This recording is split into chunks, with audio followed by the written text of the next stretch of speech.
The top stories tonight in Y News.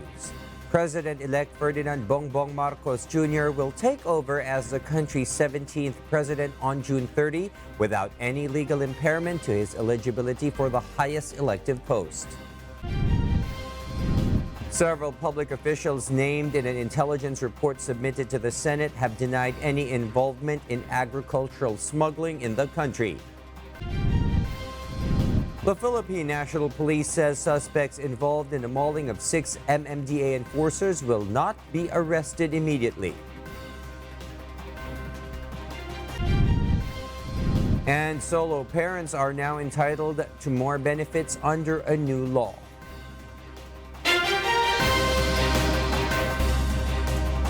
Good evening, Philippines and the world. Today is Tuesday, June 28, 2022. Join us in the next hour as we deliver today's top stories around the Philippines and in other parts of the world.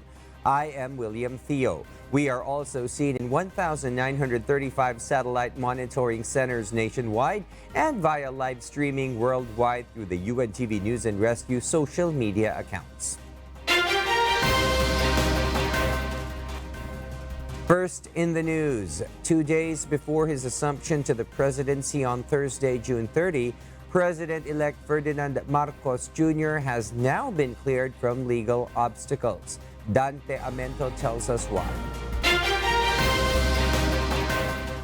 The Supreme Court released a statement today. The court justices resolved by a vote of 13-0 to dismiss the cancellation of certificate of candidacy and disqualification cases filed by some civic leaders and martial law survivors against President-elect Ferdinand Marcos Jr.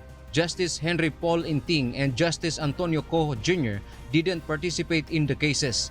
Justice Inting is the brother of incumbent COMELEC acting chairman Socorro Inting, while Justice Co is a former COMELEC commissioner who retired in February 2022. The court upheld some COMELEC resolutions that denied the petitions of Ilagan et al. And Buenafe et al. The High Tribunal also added that Marcos Jr. is eligible to run for and be elected to public office, that his COC is valid, and that it was rightfully upheld by the COMELEC. Meanwhile, counsel for the petitioners, former Supreme Court spokesperson Attorney Ted Te, said they have not yet read the decision and therefore cannot make a comment at this time. The SC has yet to promulgate the entire ruling, which the Public Information Office will also post on their official website. Dante Amento, UNTV, News and Rescue. We serve the people. We give glory to God. Ferdinand Bongbong Marcos Jr. has chosen to abide by tradition as he will take oath as the 17th President of the Philippines. Nel Maribohok will tell us why. The inauguration of President-elect Ferdinand Bongbong Marcos Jr. at the National Museum in Manila on June 30 will be traditional, solemn, and simple. According to France Imperial, one of the event's heads, except for some minor details that are still being finalized, the program is complete. The inauguration will begin with actress Tony Gonzaga singing the national anthem, Imperial said. A 30-minute military-civil parade will also take place. After the parade, the inauguration song will follow. The oath of office will be administered by Chief Justice Alexander Gesmundo. Imperial added that while they have yet to receive details of Marcos' inaugural speech, the next president will not require a teleprompter. The new president will go to Malacanang Palace after the inauguration to formally take possession of the residence. The president then introduces the new cabinet on the same day and immediately holds his first cabinet meeting. Nel Maribohok, UNTV News and Rescue. We serve the people, we give glory to God. The Philippine National Police continues to discourage protests during the inauguration of President-elect Ferdinand Bongbong Marcos. State forces are also prepared to deal with the possible disruption efforts and threats. Leia Ilagan reports. The Subcommittee on Security, Traffic and Communications announced days before President-elect Ferdinand Bongbong Marcos Jr.'s inauguration that they will be ready for any eventualities. Security plans of the Philippine National Police are also in place. Rallies pro and against President-elect Marcos can stay and hold their program in Plaza Miranda, Plaza Dilao, Plaza Moriones, and Liwasang Bonifacio. They will be arrested if they become unruly. Pag sila ay naging unruly at naging cause na ng disturbance sa activities ng ating mamamayan, cause yan para pagsabihan sila at kung hindi pa sila madala sa pakiusap, magkakaroon tayo ng arestuhan. The National Capital Region Police Office said it will deploy a mobile jail near the venue of the inauguration. Meron tayong ilalagay na bus ng BGMP na para if ever the case arises, no, kailangan talaga andun na po yung ating bus ng BGMP. Doon natin lalagay yung mga nagiging unruly kung meron man pong pangyayaring ganun. DILG Secretary Eduardo Año said the inauguration rites will be simple with military and civic parades, followed by Marcos oath-taking and inauguration speech. Ang inauguration or oath-taking ng ating President-elect Ferdinand Bongbong Marcos Jr. ay isang simpleng event na kung saan magkakaroon ng military and civic parade. Pagkatapos noon ay inauguration at oath-taking, and then ang pinaka-speech ng President-elect Ferdinand Bongbong Marcos. So more or less siguro baka 2 hours lang tong event na ito. At ito ay magsisimula around 10:50 in the morning. At we expect na ang kanyang oath-taking ay exactly 12 noon. And then after the speech ay tapos na ang magiging event or ceremony. So very, very simple lang but meaningful. The AFP will also display their newly purchased equipment as part of the event. The Philippine Air Force new FA-50 fighter jets will also perform a flyby. Leia Ilagan, UNTV, News and Rescue. We serve the people. We give glory to God. The Interagency Task Force for the Management of Emerging Infectious Diseases, or IATF, revised the COVID-19 alert level classification guidelines. The alert level system will no longer be based on a 2-week growth rate in determining case risk classification. Instead, case risk will be classified based on average daily attack rates and total hospital bed utilization rate. Metro Manila, along with other areas, will be under Alert Level 1 from July 1 to 15, 2022. By the end of July, the number of new COVID-19 cases in the Philippines per day could exceed 17,000. An infectious disease expert, on the other hand, says the surge will not be the same as what we experienced before. JP Nunez will tell us why live. Yes, JP, good evening. Go ahead. The Department of Health Disease Surveillance Tool expects the country to reach 17,105 daily COVID-19 cases by the end of July if public health standards continues to decline. Health authorities reported a 21% decline in public adherence to health protocols since February of this year. Maria Rosario Vergere, DOH spokesperson, Undersecretary, explains how this may contribute to the increase of COVID-19 in the country. DOH, on the other hand, reported a projection of around 3,800 to 5,300 COVID-19 daily cases in the middle of July if compliance rate stays steady.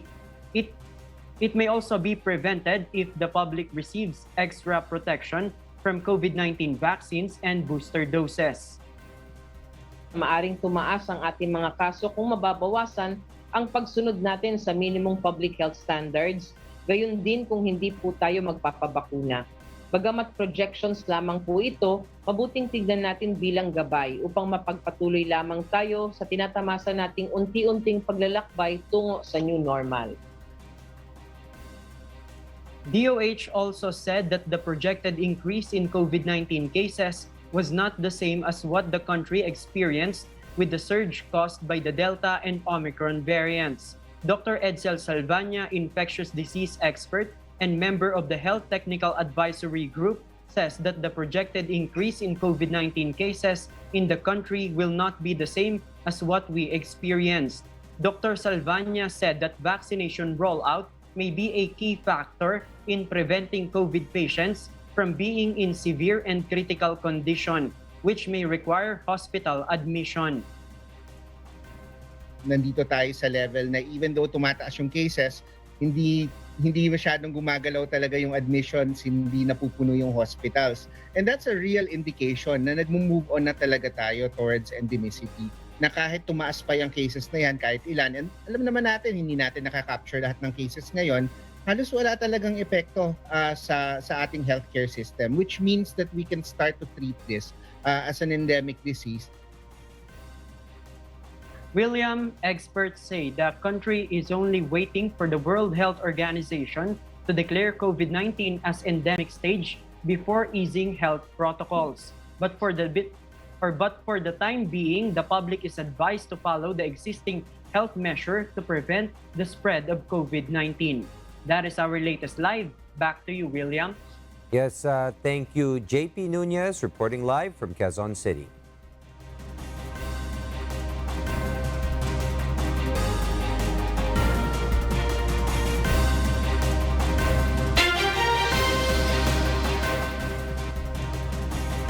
The Japanese government warned a possible power shutdown in Tokyo as the country experiences an intense heat wave. Maven Dog reports why live. Yes, Maeve? Kath, electricity demand skyrocketed in Tokyo, Japan, as the country endures unusually high temperatures. Demand peaks start at 4 to 5 in the afternoon as temperatures rose to 40.2 degrees Celsius, the highest recorded in June. Energy suppliers and the Japanese government urged its citizens to conserve energy between July 1 and September 30 to avert a power crunch during the peak summer demand period. Tokyo Electric Power Company is expecting contributions from another electric utility company which serves Japan's northern prefectures to help ease the situation. The power supply in Japan had been tight since the nuclear power shutdown and the retirement of the coal plant. Kaname Ogawa, director of the Economy, Trade and Industry Ministry, urged people to turn off lights when not in use and to limit the use of air conditioners despite the heat wave. Authorities have also warned of the risk of heat stroke as more than 250 people were taken to hospitals over the weekend for heat stroke treatment. Kath? Thank you, Maven Dog, for that live report.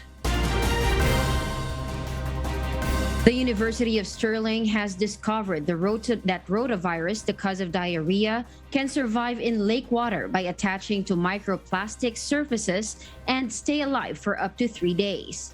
Microplastics, which are found in water, air we breathe, and even our blood, are tiny plastic particles under 5 millimeters in size. This study is part of a project called the Plastic Vector Project, which is supported by the Natural Environment Research Council and investigates how plastic pollution affects human health. Professor Richard Quilliam, the project's lead researcher, said that even if a wastewater treatment plant does everything it can to clean sewage water, microplastic can make its way to the rivers and the beach. He added that this was a study on how long these viruses can last for up to 3 days, which means they may last longer. We'll tell you more global stories later, but for now, back to you, William. Yes, thank you, Kath. Meanwhile, in celebration of their 75th anniversary friendship, the Philippines and France seek a stronger partnership. Eileen Cerudo reports why.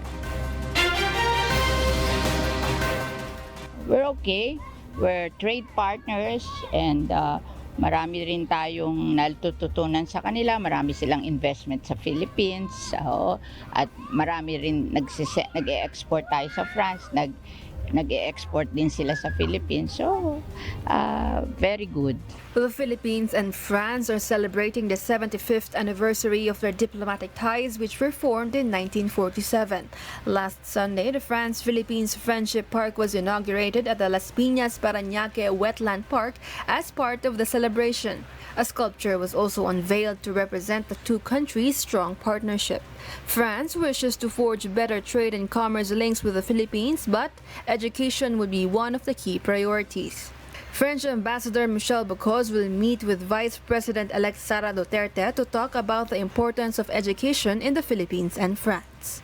Senator Cynthia Villar, on the other hand, said both countries learned from each other during their diplomatic ties. She also said they are looking to improve the country's organic farming. So we are practicing ngayon, trying to practice organic farming in the Philippines. And tayo, 50% of our waste can be converted into organic fertilizer. Eileen Cerudo, UNTV News and Rescue. We serve the people. We give glory to God. The expanded Solo Parents Welfare Act will provide more benefits to Indigenous solo parents. Rosalie Cos explains why.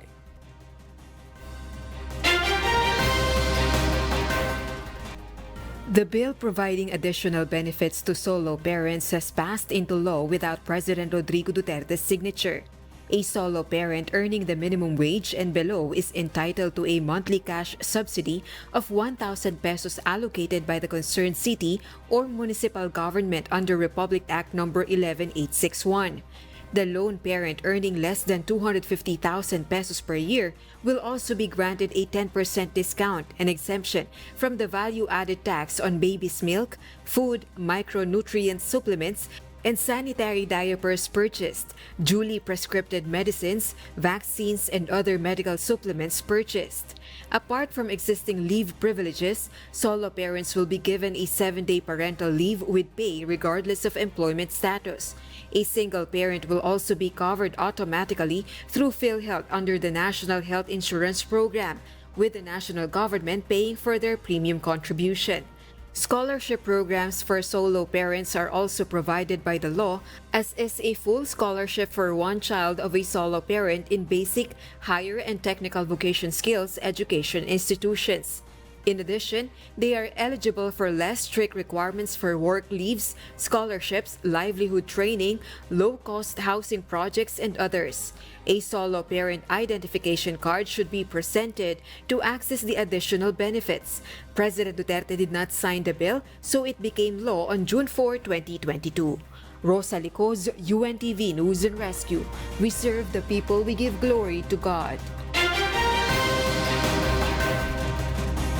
Meanwhile, according to the Department of the Interior and Local Government, a total of 617,806 qualified tricycle drivers will receive fuel cash subsidies in the midst of rising fuel prices. DILG Secretary Eduardo Año explains that beneficiaries will be sent through e-wallet accounts. Branches of the Land Bank of the Philippines are off-site payout by the local government. Año said that this will assist tricycle drivers who have been heavily affected by the COVID-19 pandemic and the continual increase in fuel prices in the country.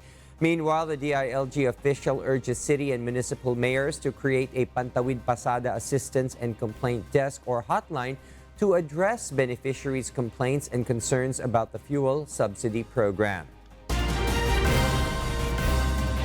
The Secretary of Trade and Industry Department refers to the next administration the decision on whether or not to approve the petition to increase the prices of some basic and prime commodities, while bakers emphasize the importance of an additional price for Pinoy breads. Ray Pelayo explains why. Prices on prime and basic commodities will not increase in the last 2 days of the current administration. The Department of Trade and Industry Secretary Ramon Lopez said that the applications for price increase will be decided by the next administration. DTI already allowed the adjustment of suggested retail prices for about 82 basic prime commodities in May of this year. Other products like Pinoy Tasty and Pinoy Pandesal would like to see a 4 pesos increase. Chito Chavez of Panaderong Pinoy said that the pandemic and continual increase in oil prices and other ingredients burdened especially small bakeries. Kung paliliitin mo ng paliliitin ang pandesal, dadating sa panahon na ito'y napakaliit na. At ang tamang kalidad, tamang sukat, tamang timbang, tamang hitsura ng isang pagkaing bahagi na ng kultura na ginagawa ng maliliit na bakery ay nanganganib na mawala. Masisira yung standard nito eh. Batlaban Consumer Attorney Vic Dimagiba said that the price increase for Pinoy bread has no base because they are part of the corporate social responsibility and it is only a small portion of their production.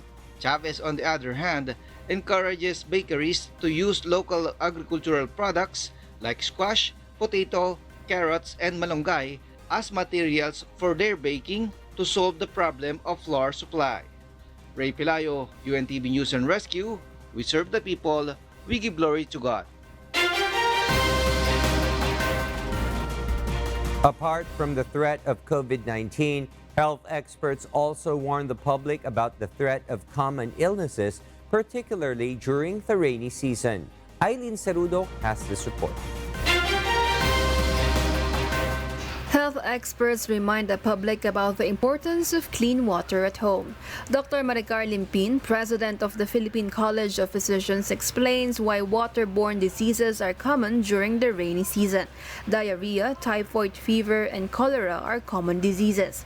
Persons wading through floods may be infected with leptospirosis. Yung bahang yan, lalong-lalo na kung nandiyan may umihi ang daga, no? At ikaw ay merong crack sa skin mo, maaaring ikaw ay magkaroon ng tinatawag nating leptospirosis, no? Other than waterborne diseases, the health department had already warned about the increasing dengue cases in the country.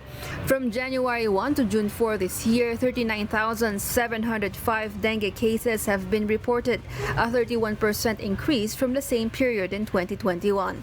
202 people died from the disease out of the total cases. To prevent infections, health experts advise the public to keep their water clean at home and to avoid wading through floods. Importante siguraduhin nating malinis ang ating tubig, no? Pangalawa, siguraduhin natin na umiiwas tayo sa paglusong sa baha at kung sakaling hindi naman natin kayang iwasan, no? Kasi talagang ang lugar natin bahain, no? Kailangan siguro gumamit din tayo ng mga protection, no? Katulad ng boots, no? Pagsusuot ng bota para hindi ho tayo yung ating balat ay in contact doon sa mga maruruming tubig na yan. Health experts recommend immediate testing for illnesses with similar symptoms to COVID-19. Eileen Cerudo, UNTV News and Rescue. We serve the people. We give glory to God. Maynilad Water Service Incorporated launched a new water modular treatment plant to purify used water and make it potable. Janice Inhente reports. The country is now studying the technology on tapping used water as an alternative raw water supply source for drinking. West Zone concessionaire Maynilad Water Service Incorporated launched earlier its new modular treatment plant located at Parañaque City that would purify used water from households rather than raw water drawn directly from rivers. The used water from households that Maynilad collects through its conveyance system will pass through a sewage treatment plant where it would go under a series of treatment. Sabi namin, itong magandang source na to na dinidadaan lang naman natin sa ilog diretso, bakit hindi ho natin siya i-treat? Parang pwede naman siyang inumin. Dadaan ho siya sa pressurized media filtration, ultrafiltration, reverse osmosis at chlorine disinfection. The new modular treatment plants of Maynilad can produce around 10 million liters of new water. Yung capacity ho na ating planta is 10 million liters per day. Yung ating permit ho na natanggap or yung drinking water permit na natanggap po natin sa Department of Health is nire-require po tayong i-blend yung water sa tao dito na nanggagaling po sa treatment plants namin sa lamesa. So, ano yun? Maximum siguro is up to 10 plus yung halo nung matatanggap sa lamesa doon. Pero ang initially, para din mas controlled natin, yung nasabi ko kanina, 2 barangay lang talaga yung pupuntahan nung ating produkto dito. Maynilad assumes that the treated used water successfully passed the DOH water sampling and has already been granted a certificate of potability that meets the Philippine national standards for drinking water. Principle is that hindi namin siya i-distribute pag hindi siya pumapasa sa DOH Philippine National Standards for Drinking Water. That's the basic principle. Kaya hindi namin papayagan makarelease siya pag hindi siya pumapasa dito sa standards nito. The new water modular treatment plant will be the first in the Philippines to produce drinkable reused water, setting a standard with South Africa, Singapore, and the United States. Janice Enhente, UNTV, News at Rescue. We serve the people, we give glory to God.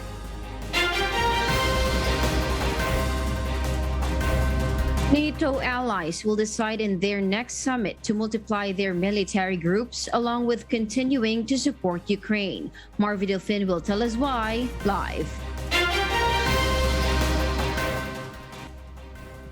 Yes, Marvi?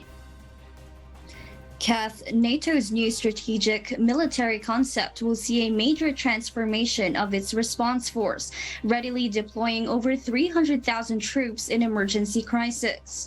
NATO Secretary General Jens Stoltenberg explains in his address ahead of this week's Madrid summit. At the summit, we will strengthen our forward defenses. We will enhance our battle groups in the eastern part of the alliance up to brigade levels.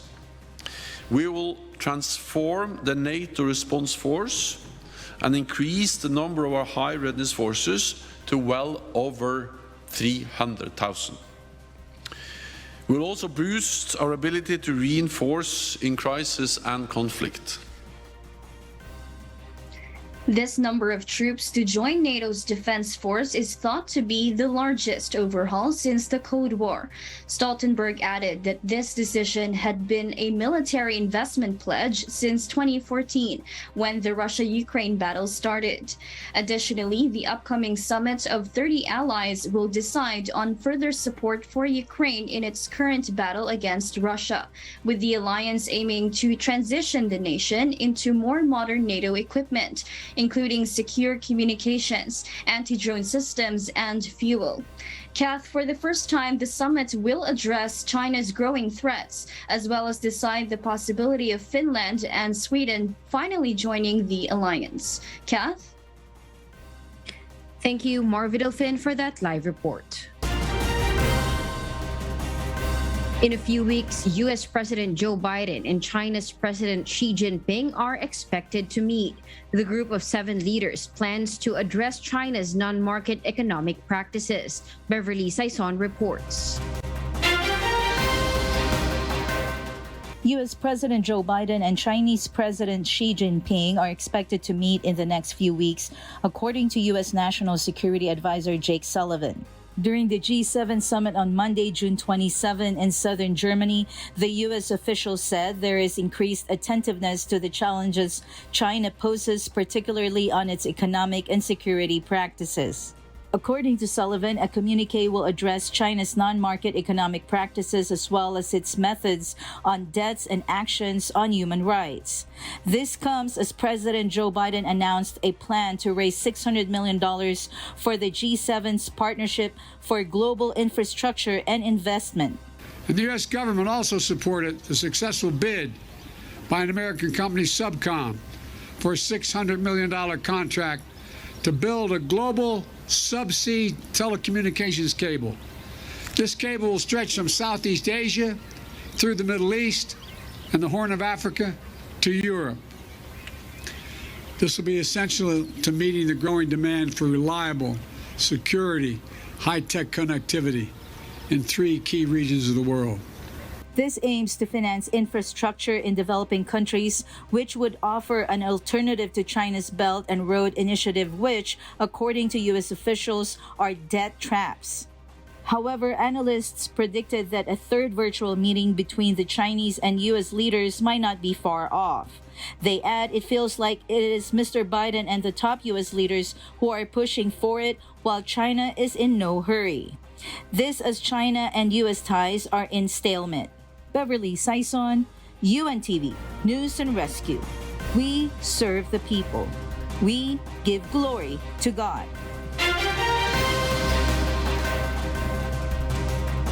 New Zealand is excited to take part in a mission to return humans to the moon after an agreement with NASA. Ia de Vera will tell us why live. Yes, Ia? Kath, the New Zealand Space Inspector, along with the New Zealand research team, is set to star in NASA's Capstone Moon mission to explore more of the lunar surface than ever before. The announcement comes after the government of New Zealand signed an agreement with NASA on Monday. Manager of the New Zealand Space Agency, Andrew Johnson, says the NASA NZ Lunar Research Project aims to validate the research approach, creating cislunar space situational awareness capability, which aids the research team to track spacecraft orbiting the moon and in between. Rocket Lab plans to launch a historic lunar mission from Mahia, New Zealand, testing the lunar orbit for a gateway, a planned moon orbiting outpost in support of NASA's Artemis program.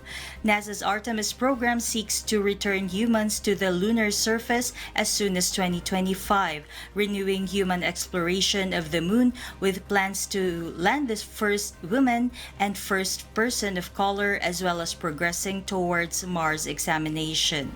Kath, the lunar journey will see the launch of a CubeSat satellite as soon as Tuesday, June 28, with the launch window remaining open until July 27th.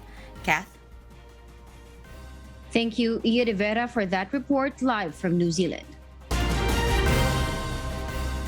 And those are the reasons behind the news in other parts of the globe. I'm Kat Dumaraos, live from Bangkok, Thailand. Good evening. The Philippine National Police says suspects involved in the mauling of 6 Metro Manila Development Authority personnel will not be arrested immediately. This is because the PNP's Criminal Investigation and Detection Group offers their assistance in the investigation of the incident. Asher Kadapan Jr. explains why. Prior to the apprehension of the suspects involved in the mauling against 6 Metropolitan Manila Development Authority personnel, the Pasay City Prosecutor's Office must issue a warrant of arrest. For this to happen, the Philippine National Police Criminal Investigation and Detection Group must prepare the case against the perpetrators. They will not be arrested kasi wala pa namang warrant of arrest against sa kanila. But meron tayong due process na tinatawag. Major General Eliseo Cruz, director of the PNP-CIDG, explains that they will have to wait for the resolution that will be issued by the prosecutor's office after hearing the side of the suspects. Ipiprepare natin yung dokumento, yung mga statements and complaints by the complainants and witnesses or the victims, and then dadalhin natin sa City Prosecutor's Office, pagpapaliwanagin itong mga akusado, and then until such time na magpa-file ng resolution yung ating mga prosecutors before the court. Saka lang ito sila lalabasan ng kaukulang warrants of arrest. According to the PNP-CIDG, authorities have already positively identified at least 2 suspects. They are still investigating the incident in order to identify the other individuals involved. Today, the victims visited the PNP-CIDG office in Camp Crame to explain their side of the story further. This will assist in the investigation of the incident as well as the preparation of the case against the suspects. Dapat panagutan para matuto po sila, alam nila na ang kanilang ginagawa ay illegal at walang mga papeles po yan yung mga i-try. Asher Kadapan Jr., UNTV News and Rescue. We serve the people, we give glory to God. our kasangbahay as the world faces these trying times amid the pandemic caused by coronavirus.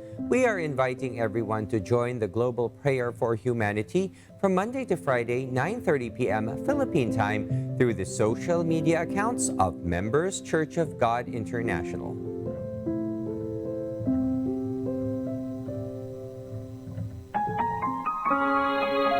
And before we close, we will leave you with the word giving glory to God from the book of 1 Peter chapter 1 verse 15. It says, "But as he which hath called you is holy, so be ye holy in all manner of conversation."